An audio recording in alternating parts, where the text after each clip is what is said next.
pusat data itu bisa dibuat segmentasi. Walaupun dalam satu tempat, tapi bisa kita pisah-pisah. Resikonya adalah ketika desainnya nggak benar, desainnya tidak sesuai dengan standar keamanan yang cukup gitu. Akibatnya apa? Nyenengin hacker. Begitu hacker tahu, dia masuk ke dalam satu tempat, dihajar semuanya ini. Totalnya tahu nggak ada berapa servernya? 5.700. Kena itu yang kehajar itu. Server itu ada physical server, ada virtual server. Semuanya kena nih.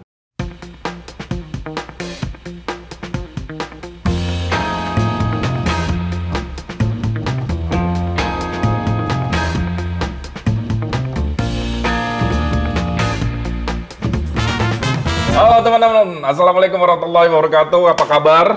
Mudah-mudahan baik-baik aja, nggak kayak Hansat yang hari ini absen. Gue curiga sebenarnya Hansat tuh acting nggak? Di telepon Mas Agil, katanya, aduh gue sakit, acting. Nggak percaya. Nggak, tapi menurut gue dia sedang kena serangan ransomware. Dia kena ransomware. Dan dia udah download key-nya, tapi masih belum bisa. Jadi dia masih deskripsi. dia lagi di kamarnya lagi berusaha untuk recover datanya itu. Jadi akhirnya gue jadi pemain pengganti. Jadi bagi orang-orang yang tidak tahu wajah siapa orang yang selalu disebut oleh Hansat yang katanya selalu menulis di depan di depan layar, di depan monitor kita ya, ini orang. Ketahuan. Oke, Ini gara-gara Hansat. Gara-gara Hansat nih kacau. Kebongkar kartu Agil. Kita sedang ngomongin pusat data di hack. Nah, kita hack ini pusat datanya berisik. Namanya Agil Samal. Diperintahin Mas Tama, nggak bisa geser. Dan hari ini ruang tamu berisik makin hangat karena kedatangan ini teman lama sebenarnya, udah kenal sejak lama, udah pernah wawancara beberapa kali dulu waktu masih di TV. Ada Mas Tama atau Pratama Dahlian Persada, benar nggak Mas? Benar. Mas, thank you udah datang. Thank you Mas, Sama-sama. sudah mampir. Aduh, Mas Tama kan kita tahu ya, Mas Tama tuh benar-benar sebenarnya sangat membidangi hal ini gitu, dan Ya masih belajar juga. Masih belajar juga, tapi lo kan udah lama sebenarnya belajar soal ini. Dulu juga basis latar belakang pendidikannya juga kan ngurusin Sandi Negara ya Mas ya, di Akademi Sandi Negara. Sekarang walaupun udah di luar. Kita sih sebenarnya pengen ngobrol-ngobrol soal itu karena kalau bisa jangan jadi isu elit gitu ya. Ini kan pusat data nasional, itu kan sebenarnya jangan-jangan buat teman-teman yang di bawah, yang grassroots secara umum ini kan belum tentu paham nih. Padahal kan tingkat sensitivitas kerusakannya itu bisa sampai kemana-mana ya. Nah ini yang kepengen kita ngobrol-ngobrol dan kita tuh pengen dengar dari Mas Tama sebenarnya perspektifnya. Gitu. Pertama langsung aja Mas Tama. Ini jadi, seberapa merusak sih sebenarnya? Jadi gini, kalau kita melihat ya pusat data nasional ini kan ada gara-gara adanya Perpres ya. Ada Perpres namanya Satu Data Indonesia. Perpres Satu Data Indonesia ini kenapa ada? Karena data di Indonesia ini selalu berantakan, selalu nggak sinkron. Data antara Kementerian Sosial dengan data Pemda, misalkan saat pemberian bansos, itu selalu nggak sinkron. Sehingga ada yang dapat 2 bansos, ada yang orang punya duit dia dapat bansos juga gitu. Bagus dong sebenarnya. Ada yang nggak dapat sama sekali masalahnya gitu. Iya kan? Nah, artinya apa? Ini bermasalah nih. Oleh karena itu, Presiden bilang, susah amat sih. Semuanya udah digital, semuanya sudah serba elektronik. Jadiin satu dong gitu. Ya kan? Kan gampang sebenarnya gitu. Akhirnya apa? Keluar Perpres ini. Nah, diterjemahkan oleh Kominfo, kita harus bikin jadiin satu juga nih servernya nih gitu. Akhirnya apa? Dijadikanlah satu ini semua data dari kementerian, lembaga, pemerintah pusat, pemerintah daerah gitu, TNI, Polri nantinya harus jadi satu yang akan dibuat pusat data nasional. Gue sampai situ dulu Mas. Secara strategik, secara teknis nih, menurut lo itu kebijakan yang benar atau kurang tepat? Karena ada yang bilang ini pelajarannya kenapa jangan naruh semua telur di satu basket. Ini gini, gimana? Yang benar kayak gimana? Kalau sistemnya dibuat dengan benar, sebenarnya nggak ada masalah juga sih. Gitu. Kenapa saya bilang nggak ada masalah? Karena pusat data itu bisa dibuat segmentasi. Jadi walaupun misalnya walaupun gitu dalam satu tempat, tapi bisa kita pisah-pisah gitu. Di cluster. Bisa di cluster-cluster, bisa dipisah-pisah gitu, tetap sama. Tetapi juga resikonya adalah ketika desainnya nggak benar, desainnya tidak sesuai dengan standar keamanan yang cukup gitu. Akibatnya apa? Nyenengin hacker gitu. Iya. Kalau dulu hacker tuh mau nyerang, dia misalnya nyerang mana nih? Polri gitu. Yang kena Polri aja, TNI masih aman, Kejaksaan masih aman, yang lain masih aman. Karena dia gitu. terpisah-pisah. Terpisah-pisah. Yang diserang mana nih? Imigrasi. Oh yaudah imigrasi aja yang kena. Yang masih selamat mana? Kementerian Pendidikan masih selamat tuh. Ya kan Kementerian Agama selamat. Sekarang jadikan satu. Ngaturnya nggak bener. Gitu. Desainnya nggak bener. Akhirnya apa? Begitu hacker tahu, dia masuk ke dalam satu tempat, dihajar semuanya ini. Totalnya tahu nggak ada berapa servernya? 5.700. Kena itu yang kehajar itu. Server itu ada physical server, ada virtual server. Semuanya kena nih. Di dalamnya ada berapa? 282 kementerian lembaga dan pemerintah daerah yang meletakkan datanya di situ. Dan sekarang totally loss. Saya bilang totally loss kenapa? Semuanya kena, nggak ada data yang selamat. Gitu. Sehingga ketika kemarin ada yang bilang, oh ini ada 2% ini, kita udah mulai recovery nih, kita sudah mulai jalanin beberapa kementerian, lembaga sudah mulai jalan. Bohong itu. Itu bukan dari Pusat Data Nasional. Itu adalah karena mereka masih punya data di tempat mereka masing-masing. Gitu. Yang walaupun nggak lengkap, daripada nggak bisa melayani masyarakat, di-online-kan lagi sama dia. Contohnya imigrasi itu. Imigrasi itu termasuk yang beruntung.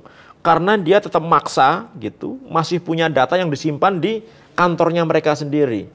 Sehingga ketika Pusat Data Nasional ini hancur, gitu, dia masih bisa recovery sedikit walaupun nggak lengkap datanya ya gitu. Nah, yang menggantungkan nasibnya pada PDN ternyata hancur, Mas. Nggak bisa diapa-apain nih sistem ini. Padahal sebelumnya korupnya data nggak bisa ditarik. Nggak bisa. Ini bukan masalah korup. Kalau korup masih bisa diperbaiki. Ini datanya dikunci gitu. Tapi sebenarnya kan potensial loss itu kan nggak ada ketika kita bisa recovery kan, Mas. Ketika di decrypt lagi. Iya, kalau misalkan kita memiliki kunci yang tepat, kemudian kita memiliki sistem yang tepat untuk membuka itu bisa. Nah gini, menariknya nih, ini kan diserang pakai ransom nih ya. Iya. Ransom itu kan dia melakukan penyandian terhadap file dan sistem yang ada di server.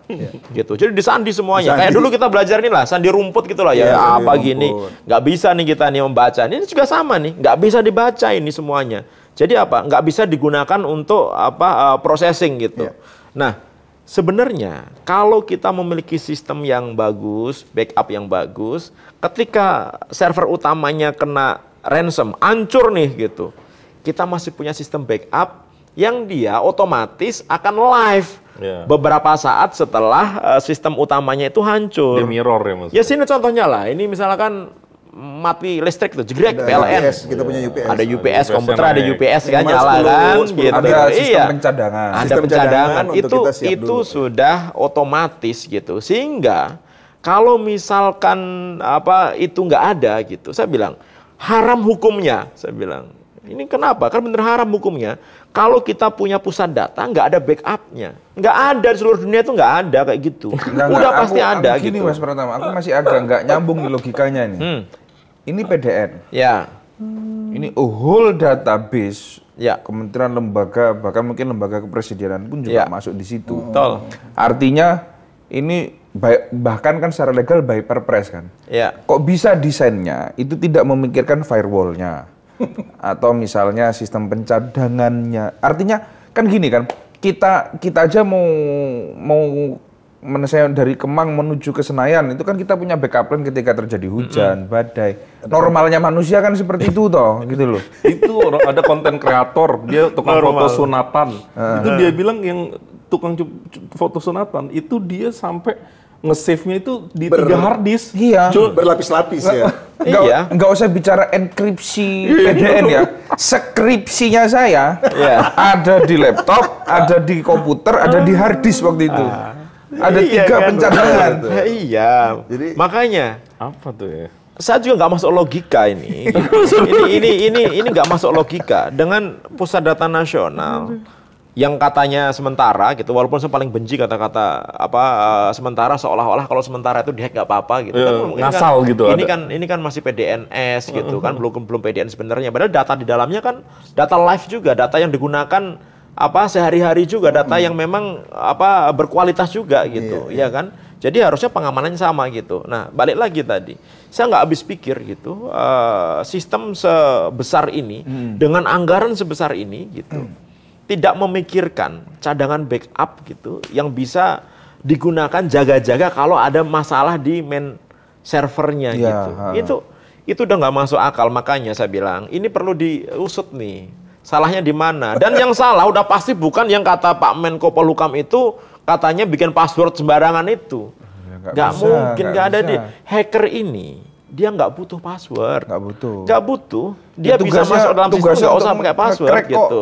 Ngapain dia butuh password? Dan dia begitu dia berhasil masuk, dia bisa dapat semua password admin, password, truth banget semua orang bisa dia ambil. Nggak butuh password gitu. Jadi Pak Menko Polhukam ini mungkin mendapatkan informasi yang salah juga dari anak buahnya gitu, ya kan? Sehingga sebenarnya masalahnya bukan di situ. Masalahnya adalah ketika kita tidak menerapkan sistem keamanan yang baik terhadap PDN ini. Yang baik, saya bukan bilang yang maksimal ya, yang baik dulu aja lah gitu, ya. Karena walaupun harusnya maksimal, tapi yang baik dulu aja. Kalau kita punya yang baik dulu aja gitu, minimal kita punya backup, ya kan? Jadi backup tuh standar minimal ya? Itu sangat minimal sekali backup. Kalau kemarin kan dianggap backup itu menjadi alternatif. Nah, iya.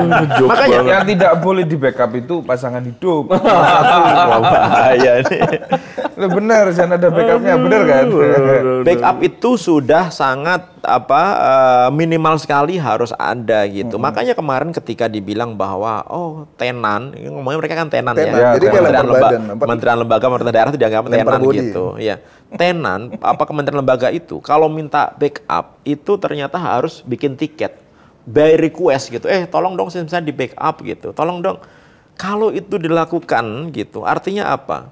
Artinya ketika si tenan ini gitu dia lupa nggak minta di backup, berarti nggak ke backup dong. Padahal sistem ini sistem yang dimiliki oleh negara, datanya data negara, otomatis dong harusnya dong. Benar. Tetapi ini pun juga ternyata tidak dilakukan loh, request by request ini. Buktinya kemarin coba betapa keselnya imigrasi sama PDN gitu. Katanya saya udah minta untuk di backup sejak berbulan-bulan yang lalu, ternyata tidak dilakukan. Dan ternyata ini mandat dari Perpres itu sendiri. Untuk membackup itu sebenarnya mandatori ya, sudah mandatori ya. Ketika mereka mengklaim membuat pusat data nasional, itu otomatis. Orang engineer yang paling bodoh sekalipun, dia pasti punya backup. Pasti akan nyaranin backup. Nah, kalau sekarang kan katanya yang mencuat di rapat RDP itu kan nggak mandatori, ini optional gitu. Ya makanya ini kan optional. Ya enggak, inilah terjadi, makanya itu inilah akibatnya gitu ketika sistem negara pemerintahan gitu mau membuat sistem yang harusnya berhubungan dengan security, berhubungan dengan keamanan, tapi tidak melibatkan lembaga keamanan yang dipercaya di negara kita ini. Seperti Badan Siber dan Sandi Negara. Jadi Kominfo itu tidak pernah melibatkan Badan Siber dan Sandi Negara pada saat mereka desain sistem pusat data nasional. Ini menarik nih. Gimana ceritanya? Walaupun Pak Kepala BSN nggak berani ngomong ya, gitu ya kan, karena kemarin tanyain kan Pak Kepala masih ya kita bantu setelah jadi. Tapi waktu kan desain RDP gitu. sama Komisi 1 Kepala BSN dihajar terus tuh sama. Lah iya. Dan sebenarnya dicecar soal ini ya. Saya bilang, beliau nggak mau. Kepala BSSN itu jadikan bemper dan beliaunya mau aja masalahnya itu. Bukan tanggung jawabnya BSSN ketika terjadi peretasan seperti ini. Yang bertanggung jawab itu adalah pengendali datanya. Di mana pengendali datanya? Pengendali datanya itu adalah Kominfo. Kemudian ada pemroses datanya siapa? Telkom Sigma. Di situ ada juga Lintas Arta. BSSN itu dilibatkan karena ketika terjadi serangan mereka butuh audit digital forensik, makanya dipanggil. Begitu dipanggil mereka melakukan audit. Kemudian melakukan rapat bareng Menteri Kominfo, pas saat mau konferensi pers Pak Menterinya katanya ada kegiatan. Sehingga Pak Kepala BSSN pulungan jadi tampil. Gitu ceritanya. Nah, ngomong-ngomong Mas Pratama, tadi kan kayak ada vendor ya atau pihak ketiga Lintas Arta yang disebut tuh. Ya. Ini kan sempat ramai di sosial media X itu ya. Ada yang men-spill lah salah satu orang yang bekerja di Lintas Arta itu memberikan dekripsi ya untuk kemudian bisa kita download lah dokumennya dan segala macam, itu gimana? Ya, memungkinkan nggak itu fakta itu? Ya enggak lah, itu memang kebodohan juga gitu. Iya, harusnya orang itu engineer gitu ya, ketika dia tahu bahwa akses VPN itu perlu dirahasiakan. Username, password, admin untuk masuk itu perlu dirahasiakan. Tiba-tiba dia mengupload dokumen tersebut. Ya itu memang salah. Tapi apakah itu yang digunakan hacker untuk masuk ke dalam sistem PDN? Enggak lah. Orang itu sudah 2 tahun yang lalu. Ya masa iya nggak ganti password? Ya masa iya nggak ganti linknya? Masa iya nggak ganti sistemnya gitu? Kalau artinya, ya ini artinya nih. Kalau misalkan benar dari situ. Benar dari dokumen yang diupload sama orang lintas Arta itu, berarti jauh lebih parah lagi nih pengelola PDN. Waduh, gila. Karena mereka tidak pernah mengganti password, tidak pernah mengganti security sejak bertahun-tahun yang lalu, gitu. Tapi Mas, kemarin kan dari pihak Kominfo bilang bahwa sekarang kami telah lagi dalam progres untuk merecovery. Apakah itu masuk akal? Ya, tunjukkan aja sama kita sekarang, simple. Itu sekalian tuh. Ini ada berita nih. Di mana nih Wita ngasih? Sindo News ya? Sindo, ya. Gangguan PDN diatasi, Menko Polhukam, sistem digital pelayanan masyarakat sudah normal. Nah gimana menurut lo, Mas? Ini aneh kan? Ini ngadem-ngademin atau beneran nih? Ya, ini gini. Ini kan untuk menenangkan masyarakat supaya ya udah masyarakat nggak perlu nggak perlu panik gitu, bahwa gangguan PDN sudah diatasi gitu. Yang diatasi itu bukan data yang kena ransom di PDN. Karena data yang kena ransom itu data milik 282 kementerian lembaga pemerintah daerah itu sampai detik ini masih rusak. Masih belum bisa dibuka gitu. Kenapa dibilang bahwa PDN mulai on? Itu karena ternyata ada beberapa kementerian lembaga yang mereka masih punya datanya sendiri, backupnya sendiri, tempat mereka sendiri. Jadi itu yang masih bisa terakses. Jadi itu, walaupun datanya nggak lengkap, itu yang di-on-kan, di-live-kan sedikit-sedikit. Jadi bukan dari PDN, nggak bisa itu mengklaim PDN gitu. Itu adalah data dan sistem yang dimiliki oleh kementerian, lembaga pemerintah daerah gitu. Yang dulu sama Kominfo dilarang untuk punya data sendiri, sistem sendiri yang ditaruh di tempat mereka sendiri, gitu. Tapi itu tidak pernah dimunculkan oleh Kominfo sih, bahwa sebenarnya ini keterangan-keterangan seperti Mas Tama ini justru yang mestinya lebih menenangkan kan, bukannya lah iya, kan sebenarnya ya kita punya undang-undang nih, Undang-Undang Nomor 27 tahun 2022, Undang-Undang tentang pelindungan data pribadi. Undang-undang ini berlaku sejak tanggal diundangkan, jadi tahun 2022 itu sudah berlaku. Walaupun beberapa teman di Kominfo bilang ya masih 2 tahun lagi lah gitu, tapi sebenarnya sudah berlaku sejak tahun 2022. Dalam amanah undang-undang itu, jika terjadi insiden kebocoran data pribadi seperti PDN ini, maksimal 3 kali 24 jam.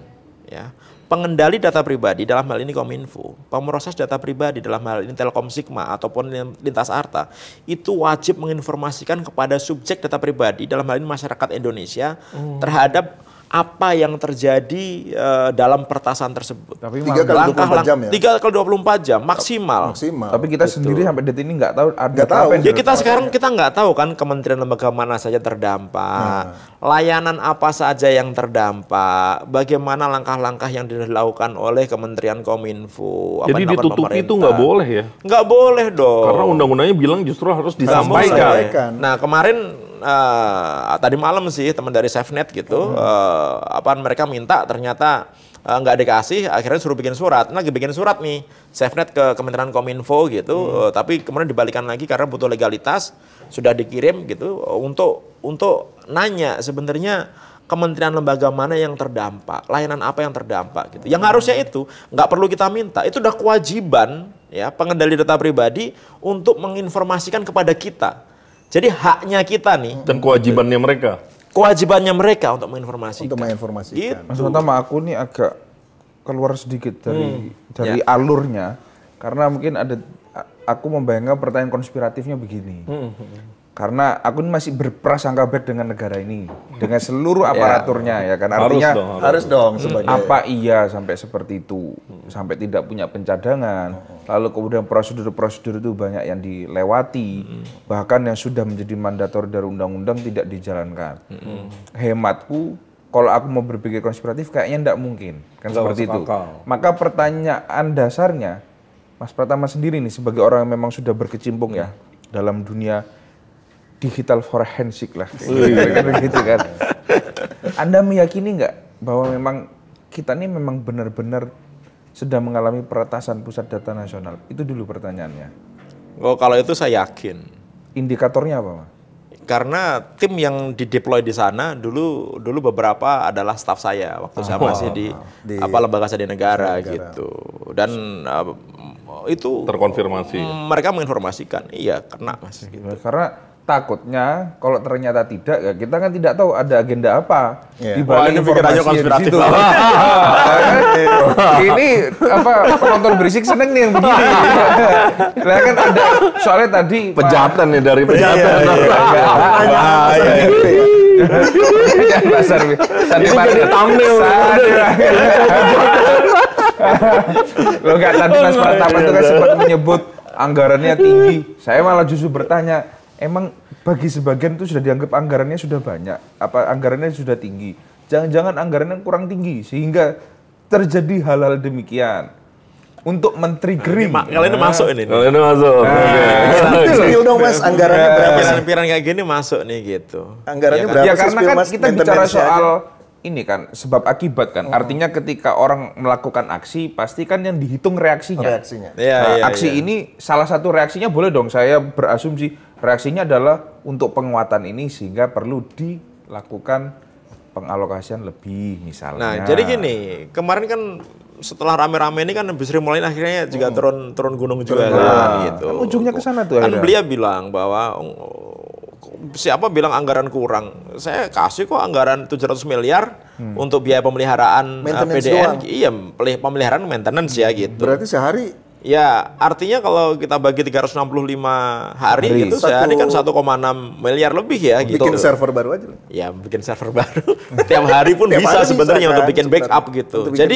Jadi memang agak nggak logis ketika perusahaan sebesar Telkom Sigma gitu, kemudian Lintas Arta, ada Kominfo di sini yang mereka memiliki program pembuatan pusat data nasional, tapi ternyata tidak membuat pusat data nasional ini sesuai dengan spek.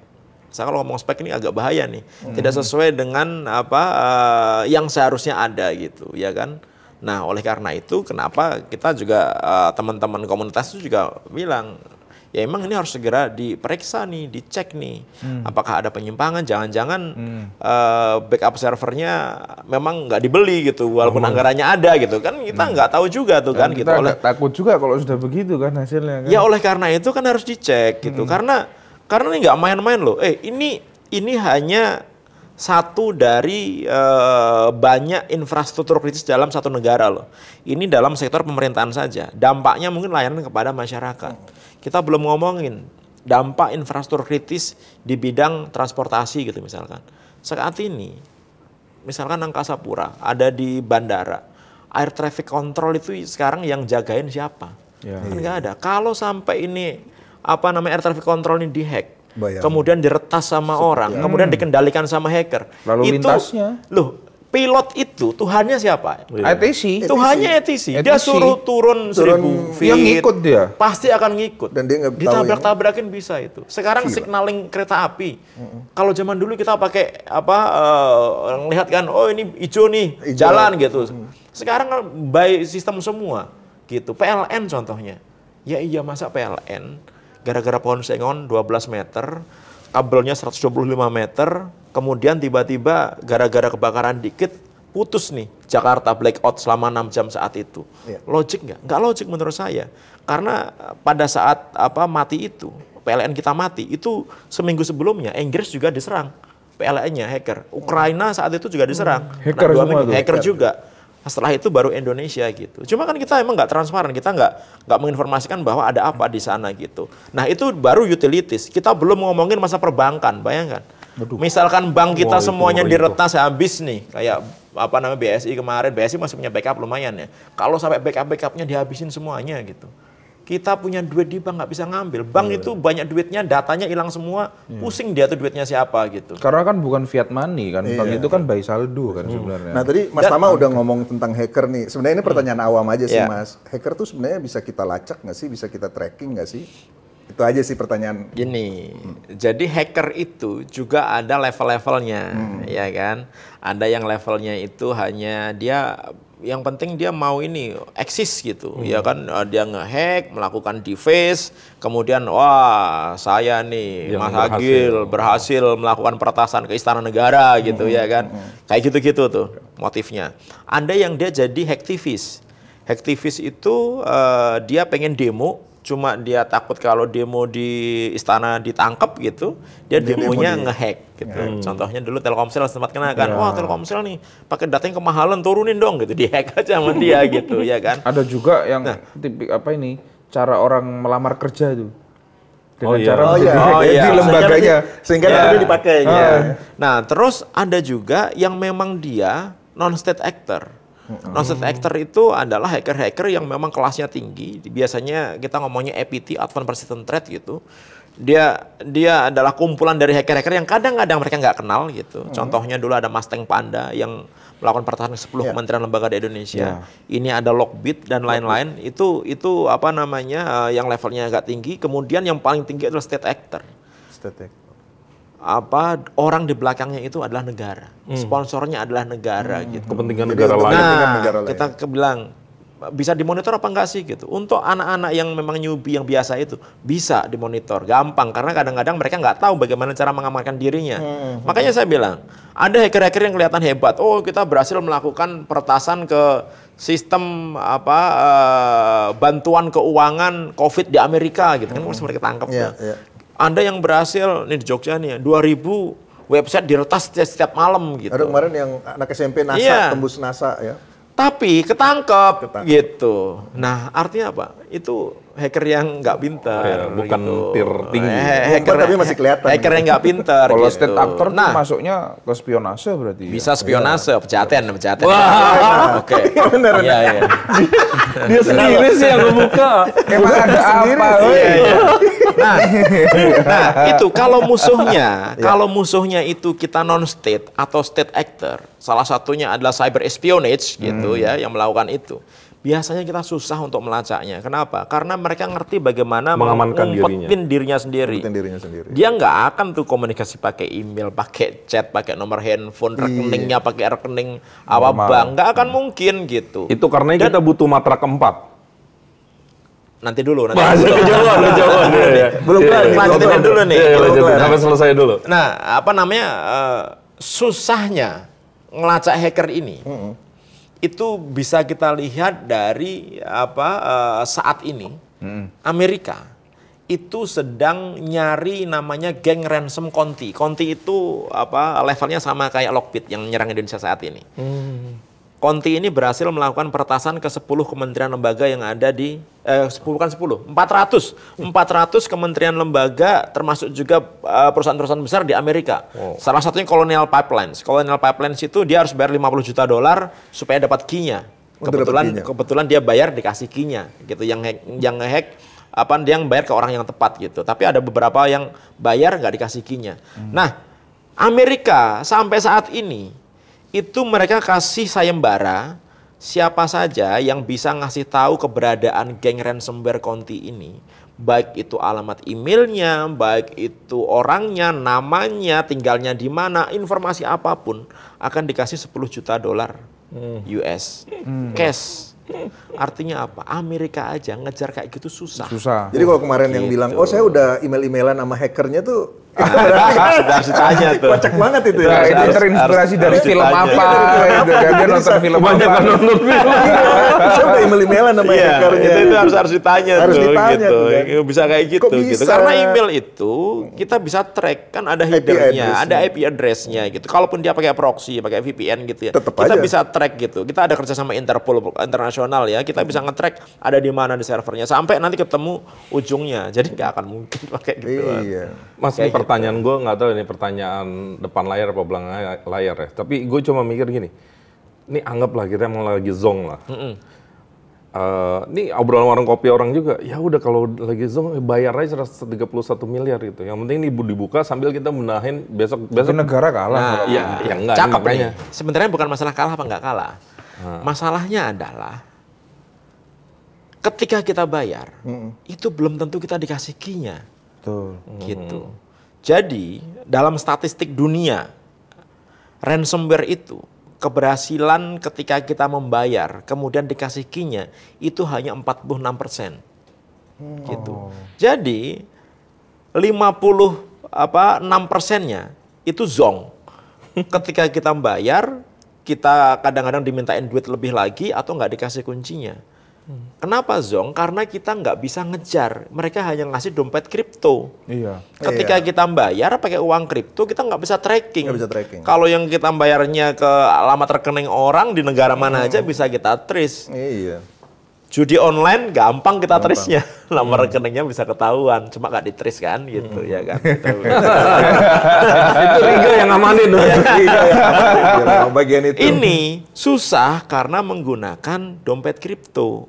Perputaran uang kripto. Jadi kita kalaupun bayar belum tentu kita dikasih key-nya gitu. Apakah ada yang nggak bayar? Yang bayar banyak gitu. Kayak tadi saya bilang, Colonial Pipelines 50 juta US dollar gitu, bayar. Beberapa instansi pemerintah di luar negeri itu mereka bayar, cuma diam-diam bayarnya. Iya. Gitu. Kadang-kadang diam-diam gitu. Karena memang nggak kita rekomendasikan bayar ransom ini. Kenapa? Karena akan membuat mereka merasa, oh ternyata enak nih ke Indonesia nih. Kalau kita nyerang ke Indonesia pasti dibayar nih. Itu pun gitu. Harga bayar di markup lagi nanti. 8 juta jadi berapa? 12 juta ya. Minta bonus 12 juta. Lagi. Boleh Mas, tapi di kwitansinya tolong disebut. Aduh, 12 juta. Emang selawak gitu. Itukah kita hari ini?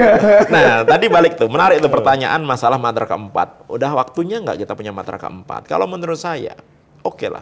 Itu bisa kita pikirkan. Tapi yang paling penting saat ini adalah bagaimana membuat lingkungan keamanan cyber di Indonesia ini bisa teratur dulu gitu. Kenapa saya bilang nggak teratur saat ini? Karena belum ada koordinasi yang baik antar stakeholder pengelola wilayah cyber kita. Kan di Indonesia ada siapa aja? Ada BSSN, ya kan. Kemudian ada Kominfo, ada Cybercrime Mabes Polri, ada Cyber Defense di Kemhan, ada Polhukam, ada intelijen cybernya punyanya beliaunya Pejaten, ya kan. Kemudian ada Satsiber TNI, ada Pusansiat, ada banyak nih sebenarnya nih, ya kan.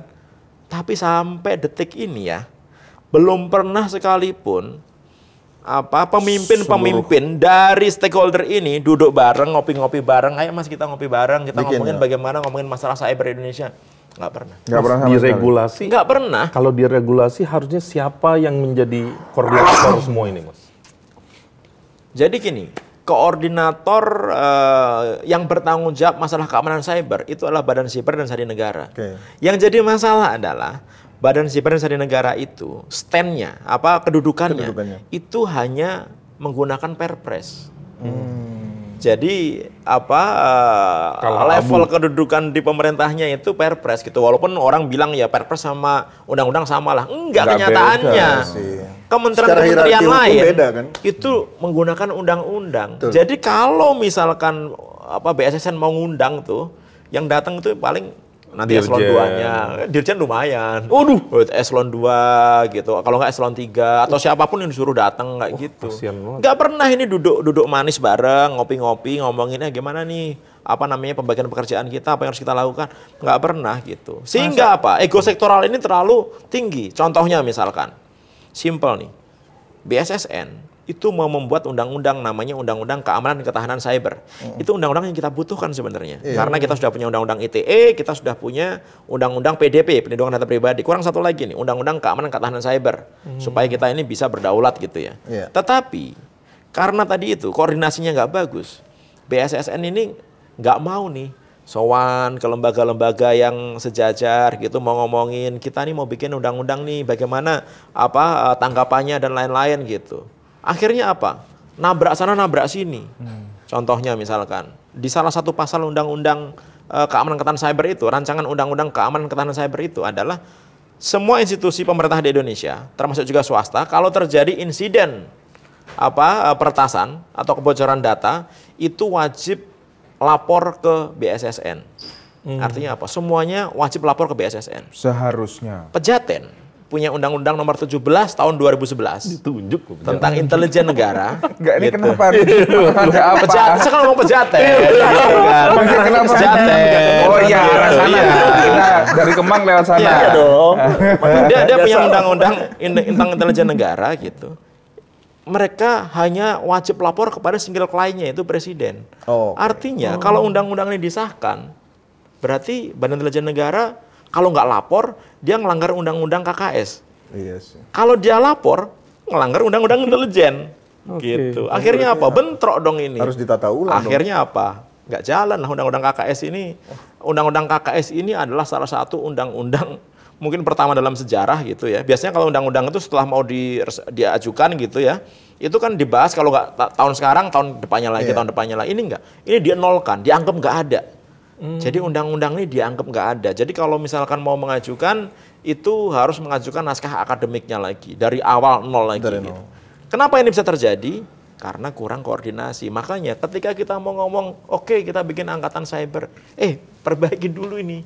Koordinasi nih, benerin dulu nih gitu. Boleh nggak dibalik?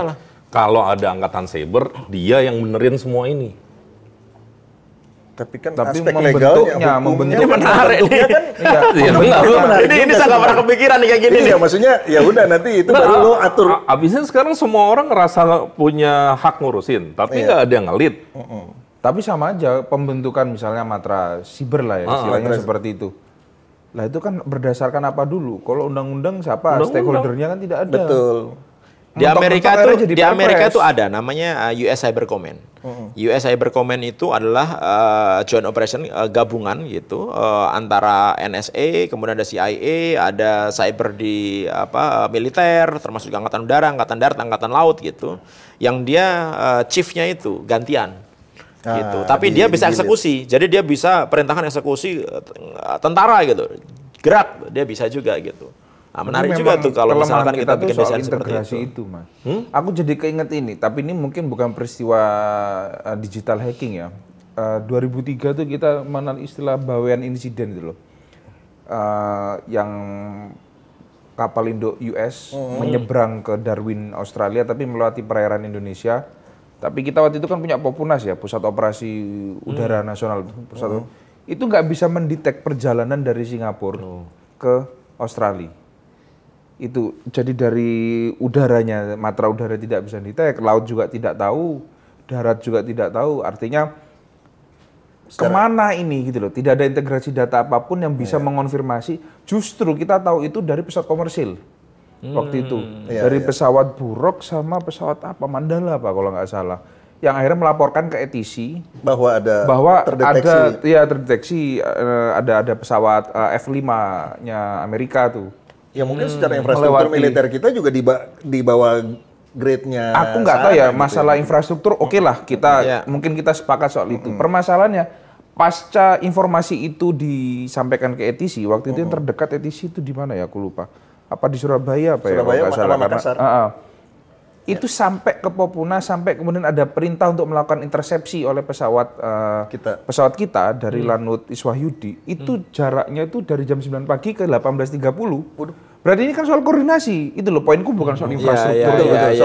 Karena menarik nih, karena ada ruang yang itu 2003. Setelah itu 11 tahun kemudian hari ini dengan konsep yang mungkin lebih modern lah istilahnya nih. Masih sama aja. Integrasi kita tuh kayak gitu loh. Koordinasinya masih kayak gitu-gitu aja. Soalnya disebutkan sama Mas Pratama ini banyak banget. Misalnya BSSN, terus kemudian darat punya sendiri, udara punya sendiri, laut punya sendiri, bahkan Mabes TNI punya sendiri. Kemudian Kementerian Pertahanan, Polhukam punya sendiri. Polisi kita punya cybercrime-nya sendiri. Lah itu kemana semua? Ya. Itu maksud gue. Sekalian mereka punya kerja semua. Aku yakin mereka bekerja lah, karena sudah penganggaran masing-masing. Kita tuh kalau, tapi kenapa kok tidak terkoneksi satu sama lain? Kita itu kalau relasinya, itu pertanyaannya kayak gitu tuh. Relasinya atas nama koordinasi itu nggak jalan, bro. Itu permasalahan kita tuh. Iya. Emang harus ada yang megang tongkat ini gitu. Yang paling atas harusnya. Paling atas. Pak Presiden langsung panggil tuh semuanya. Benerin nih masalah cyber di Indonesia. Selesai tuh. Gitu. Tapi Pak Presiden bilangnya sudah dievaluasi ya. Ntar Pak Menkominfo yang dievaluasi. Menarik nih ngomong Pak Presiden nih. Kemarin beliau kan juga ngomong tuh. Kan ini juga terjadi di negara-negara lain gitu kan. Jadi dianggap lumrah. Sehingga jadi permisif gitu. Ini yang perlu kita luruskan nih ini. Ini penasihat-penasihat Pak Presiden nggak bener ini gitu. Kenapa saya bilang? Emang terjadi, serangan cyber itu terjadi di semua negara tanpa terkecuali. Nggak ada negara yang nggak terserang. Iya. Pasti serang. Apapun. Secanggih apapun pasti jadi serang gitu. Kalau ada komputer bisa saya tunjukin tuh bagaimana serangan ini real time terjadi saat ini gitu. Tapi poinnya bukan itu. Poinnya adalah responsifnya. Iya, negara-negara lain ketika mereka terjadi serangan, kemudian terjadi insiden cyber, responnya itu sangat cepat. Kemudian pemulihannya itu sangat cepat gitu. Sehingga rakyat nggak merasakan dampaknya. Nah di kita penyerangan terjadi, responnya nggak ada, lambat, kemudian pemulihannya babaliut kayak sekarang. Bahkan itu yang membedakan. Jadi ketahanan cyber itu bukan diukur dari kita bisa nahan berapa serangan, enggak. Ketahanan cyber itu bagaimana ketika kita mendapatkan serangan, kita bisa bereaksi secara cepat, responnya cepat, mitigasinya cepat, pemulihannya cepat. Itu yang benar. Gitu. Kalau kejadiannya tidak bisa kita hindari karena negara secanggih apapun. Loh iya, masa kita bilang, hacker jangan serang Indonesia dong. Gitu. Ya gimana? Tapi kan jawaban yang paling ini kan begitu udah keserang, kita udah kolaps, tapi masih untung ya. Dan alhamdulillah, alhamdulillah itu agak menyakiti. Itu apakah karena kita memang bangsa yang beradab, atau memang kita nggak punya adab terhadap rakyatnya sendiri? Tapi gue punya satu kesimpulan. Ini kenapa pentingnya yang menjabat sebuah jabatan tuh harus meritokrasi. Bahaya kalau orang nggak ngerti duduk di sebuah jabatan gitu. Nah itu yang saat ini anggap Menkominfo enggak hanya Menkominfo, jangan nggak ansi Menkominfo menurut gue. Justru di semua level itu harus orang-orang yang mumpuni, orang-orang yang paham kerjanya. Kalau enggak kan bahaya. Terutama inilah lembaga yang membutuhkan keahlian teknis lah gitu. Itu penting gitu. Dan soal pengambilan kebijakan juga ngeri loh mas. Oh iya. Orang teknisnya bilang ini penting, pengambil kebijakannya bilang udahlah di-delay dulu 1 tahun depan dulu lah gitu. Mas Pratama, aku mau nanya, karena ini kan sering muncul di lini masa nih, sosial media, dianggap bahwa orang-orang yang hari ini menduduki jabatan-jabatan secara teknis itu memang sangat diperlukan, terutama soal ketahanan ya, utama ketahanan siber lah. Itu banyak yang meragukan karena ketika melihat profil-profil, wah ini boomers nih, gitu loh kan. Bahkan mungkin gitu tuh, ngirim email aja belum tentu bisa kok disuruh mengendalikan. Suka ngomong gitu tuh. Ya, kok disuruh mengendalikan data-data yang sifatnya encrypted dan segala macam. Menurut pengalaman jenengan, yang kira-kira gitu. Media baru tapi nggak bisa Anda melihat profil-profil orang-orang ini. Kalau saya kan dari kacamata luar, misalnya nih, sebutlah Kepala BSSN, dengan segala hormat beliau di Makayasa. Dulu kalau nggak salah Wakasat juga ya kalau nggak salah ya. Artinya highly profile lah dia soal di bidang militer. Artinya sebenarnya bagus tuh. Tapi pertanyaanku kan kemudian dalam perkembangan zaman hari ini serangan terhadap ketahanan negara kita kan tidak hanya sifatnya militeristik. Betul. Tapi juga ternyata sifat digital ini hari ini terjadi gitu. Kita nggak tahu bahkan nih hacker ini dari negara mana. Daerah dalam negeri, luar negeri atau mana kita nggak tahu. Nah, apakah orang-orang yang selama ini mungkin berkomunikasi sama Mas Pratama ini, yang punya posisi masing-masing, ini memang orang-orang yang punya kompetensi nggak sih menurut Mas Pratama sejauh ini? Ketika berdiskusi kan kelihatan orang ini punya kompetensi sebenarnya dalam ini. Jawabannya dengan helaan nafas panjang. Kan ada. Apakah itu sebuah jawaban? jadi gini memang gitu. Kita sering mendengar orang bilang bahwa ya kan kalau pemimpin itu nggak perlu harus punya kemampuan teknis gitu ya kan, nggak perlu harus punya kemampuan yang terlalu dalam terhadap suatu hal gitu. Tetapi ketika kita berhadapan dengan keadaan-keadaan yang teknikal gitu. Kita memang wajib hukumnya harusnya memiliki pemimpin-pemimpin yang ngerti, minimal aware gitu terhadap masalah yang mereka pimpin gitu. Nah, yang jadi masalah saat ini banyak dari para pemimpin itu yang mereka bahkan nggak ngerti apa-apa gitu. Kita ngomongin masalah digital leadership gitu, kita ngomong masalah transformasi digital gitu, tapi mereka nggak ada dasar untuk mengetahui itu gitu. Mereka ini orang-orang yang seharusnya bersinggungan sama isu itu. Yang harusnya mereka memiliki kepentingan untuk memimpin lembaga-lembaga, nggak harus kepala institusi ya. Bisa aja misalkan dirjen, bisa aja misalkan dia deputi dan lain-lain gitu. Banyak dari mereka yang akhirnya tidak memiliki kapabilitas untuk memimpin lembaga yang dipimpinnya itu dalam level-level tertentunya gitu ya, yang sebenarnya itu menyebabkan kita ini tergagap ketika terjadi serangan, ketika terjadi masalah gitu. Sehingga memang saya setuju tuh harusnya nanti minimal next presiden lah gitu bisa menempatkan orang-orang yang tepat di tempat yang tepat. Nah, gitu. gue masuk nih, nih konkret aja. Baru-baru aja kan Bang Semi mundur ya. Iya. Bang Samuel Pangarpan ini, Ya. Dirjen Aptika. Sepengetahuan gue yang awam, Bang Semi ini sebenarnya profesional di bidangnya. Orang yang ngerti barang ini. Betul. Dan dia membahasakan semacam beliau nih pengampunya. Jadi kalau ada masalah teknis saya yang tanggung jawab. That's why beliau step down. Dia mundur gitu, memilih mundur. Ini kan saya jadi mikir gitu. Orang seprofesional Mas Semi aja dengan ekosistem birokrasi akhirnya luruh, akhirnya ada kesalahan yang terjadi dan sangat serius, dan tetap nggak masuk akal gitu kalau orang dengan portofolio kayak Bang Semi itu nggak melakukan hal-hal standar gitu dan akhirnya dia mundur. Ini kan pertanyaan-pertanyaan tuh, Mas. Betul. Sebenarnya agak disayangkan juga ya beliau mundur gitu, tapi kita menghormati lah, gentle lah beliau gitu, menghadapi situasi seperti ini. Walaupun beliau sahabat saya juga dan saya bilang, Bang, ngapain sih mundur, Bang? Ini gitu. orang hebat, Mas. Gitu. Makanya. Nah, inilah sebenarnya gitu bentuk tanggung jawab yang menurut saya luar biasa ya gitu, karena akhirnya beliau kan kemarin juga dalam pernyataannya udah sampai di saya aja gitu.